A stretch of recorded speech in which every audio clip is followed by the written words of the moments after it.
নিউজৰ পৰা চাই কেনে মানে যেতিয়া মানে আমাৰ অঞ্চলৰ মানুহবিলাক জনাইছে আৰু যে ৰাস্তাবিলাক এনেকুৱা হৈ আছে, বেয়া হৈ আছে, মানুহ চলাচল কৰিব নোৱাৰে। পিছত আমাৰ নাগজুলি অঞ্চলৰ একদম ব্যৱসায়িক আৰু ভজন দাস ডাঙৰীয়া তেখেতে আহি কেনে মানে এই আমাৰ অঞ্চলৰ যিবিলাক কাম আছে আৰু শিল বাৰী ডাম্পাৰেদি আনি কেনে নিজে লগত থাকি কেনে কামবোৰ মানে লাহে ধীৰে কৰি আছে। আগলৈও এবাৰ কৰিছিল, কিন্তু মানে পিছলৈ আৰু বৰষুণ বতৰৰ কাৰণে মানে বেয়া হৈ গ'ল। এতিয়া নতুনকৈ আৰু এবাৰ কৰি দি আছে। এইখিনি হোৱাৰ কাৰণে মানে বহুত ভাল হৈ আছে। ৰাস্তাত যিবিলাক মানে শিল বালি পেলাব লাগে পেলাইছে, তাতে আৰু কালভাৰ এটা বনাব লগা আছিল, সেইটোও বনাইছে। কৈছে যে আৰু মানে কিবা যদি কাম থাকে সেইখিনিও কৰি দিব বাৰু। স্কুলত পঢ়া আছিলোঁ, তেতিয়াৰ পৰা চাই আহিছোঁ যে ৰাস্তাবিলাক চাইকেল লৈ যাব নোৱাৰি, গাড়ী লৈ যাব নোৱাৰে, বা ব্যৱসায়ীসকল যেতিয়া বজাৰলৈ চব্জি লৈ যায় তেতিয়াও মানে অসুবিধা হয়, যাৰ বাবে মানে কিছুমান ফচলবিলাকো মানে নষ্ট হৈ যায় বা গাড়ীত যাতায়াত কৰিব নোৱাৰে। এতিয়া মানে যিখিনি কাম কৰিছে তেওঁক ধন্যবাদ জনাওঁ। এইখিনি কাম যিখিনি কাম কৰিছে সেইখিনি কামে আমাৰ বৰ্তমান বহুত ধৰণৰ সুবিধা হৈ আছে। পৰিষদীয় সমষ্টিৰ এইখন কুমৰিজাৰ গাঁও, এইখন গাঁৱত ৰাস্তা ঘাটৰ অৱস্থা খুবেই বেয়া।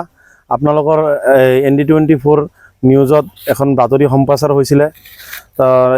এই গাঁৱৰ ৰাস্তা ঘাট লৈ কেনে ৰাস্তা ঘাট মেৰামতি কৰিবৰ কাৰণে এটা বাতৰি সম্প্ৰচাৰ কৰিছিলে ইয়াৰে স্থানীয় ৰাইজে।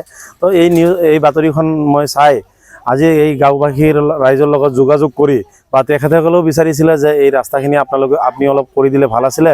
মই যিহেতু আগে পিছে বহুত ৰাস্তা তেনেকুৱা চেনকেবেলিং কৰিছিলোঁ ৰাইজৰ দাবীত।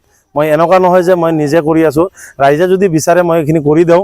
আগে পিছে মই কৰিছোঁ, আৰু মই ৰাস্তাৰ কাম কৰিলে আপোনালোকে একচাম মানুহ আপোনালোকে চাব যে এইটো লৈ বিতৰ্কও কৰে যে ৰাস্তাৰ কাম কৰি আছে বা ইলেকশ্যন আহিছে বা তেনেকুৱা ধৰণৰ কথা কয়।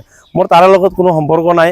মই আগে পিছে বহুত এনেকুৱা ধৰণৰ ৰাস্তা কাম কৰিছোঁ, আপোনালোকে হয়তো চাইছে। তো এতিয়াও মই মোৰ যিহেতু এই গাঁৱৰ মানুহখিনি মোৰ চিনাকি মানুহ হয়, তেখেতসকলক মোক দাবী জনোৱাৰ কাৰণে মই ৰাস্তাৰ দুটামান কালভাৰ্ট আৰু 2-3 জেগাত ৰাস্তা বেয়া হৈ আছিল, খুবেই বেয়া হৈ আছিলে। ৰাস্তা স্কুলত ল'ৰা ছোৱালী যোৱাৰ কাৰণে অসুবিধা হয়, বজাৰত মানুহ যোৱাৰ কাৰণে অসুবিধা হয়। আমি যিহেতু খেতিয়ক ৰাইজ, ইয়াতে বজাৰৰ লগত এটা সম্পৰ্ক আছে।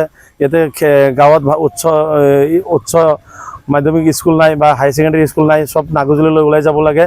তো এই ৰাইজখিনিৰ কাৰণে সুবিধা হোৱাকৈ, মানে কিছু সুবিধা হোৱাকৈ, সম্পূৰ্ণ নহয়, কিছু সুবিধা হোৱাকৈ মই ৰাস্তাখিনি মেৰামতি কৰি দিলোঁ।